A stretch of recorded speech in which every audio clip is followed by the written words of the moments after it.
अस्सलाम वालेकुम। इकबाल अहमद पाकिस्तान की एक बहुत बड़ी इल्मी शख्सियत थे।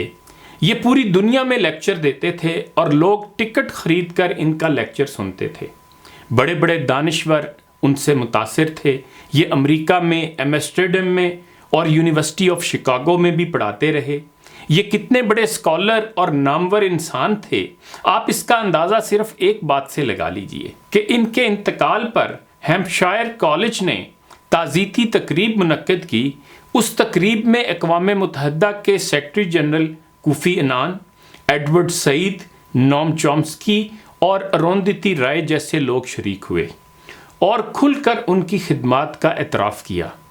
जावेद चौधरी साहब ने अपने कालम में उनका तफसीली तारुफ करवाने के बाद उनकी बाबत एक वाक़या और कुछ अहम नुकात बयान किए हैं जिन पर हम पाकिस्तानियों को ज़रूर सोचना चाहिए। एक दिन इकबाल अहमद साहब के एक दोस्त ने उनसे पूछा, आप पाकिस्तान में रहते हुए अमेरिका, यूरोप और मिडल ईस्ट की कौन सी चीज़ मिस करते हैं? ये मुस्कुराकर बोले, अच्छी गुफ्तगू। पूछने वाले ने हैरत से अर्ज़ किया, क्या मतलब? ये बोले, दुनिया जहान में पढ़े लिखे लोगों के पास गुफ्तगू के बेशुमार मौज़ूआत होते हैं, लेकिन पाकिस्तान में अनपढ़ हों या पढ़े लिखे, उनके पास सियासत और स्कैंडल्स के अलावा कोई मौजू नहीं होता।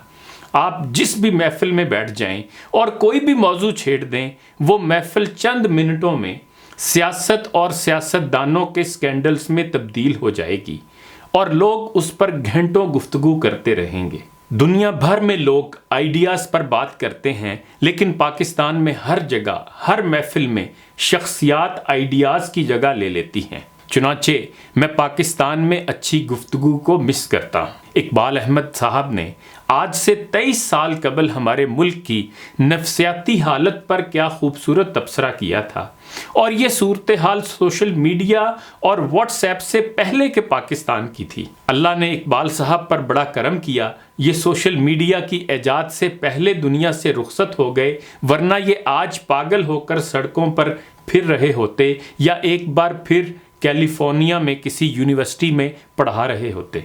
हमारे मुल्क में वाकई अच्छी गुफ्तगू का खौफनाक कहत है। आप मुल्क के किसी हिस्से में चले जाएं, किसी फोरम, किसी ग्रुप का हिस्सा बन जाएं, आपको सियासी अफवाहों, सियासी लतीफ़ों और सियासी गपशप के अलावा कुछ नहीं मिलेगा।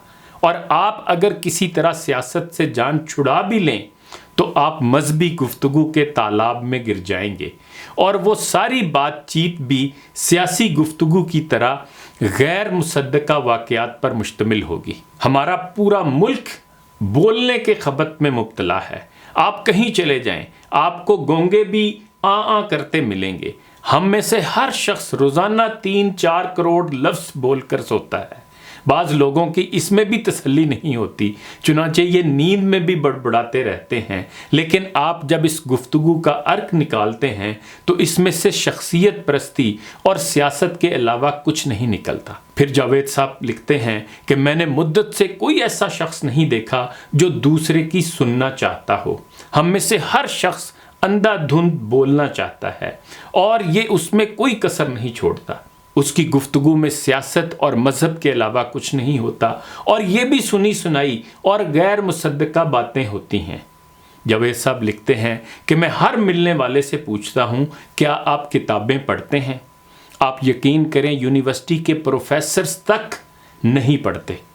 लिटरेचर के प्रोफेसरों ने भी कोर्स के सिवा कुछ नहीं पढ़ा होता। लोग अपने शहर से दूसरे शहर तक नहीं जाते और फिल्म तो आज भी हराम है। लोग सारा दिन सोशल मीडिया से चिपके रहेंगे, लेकिन फिल्म हराम है।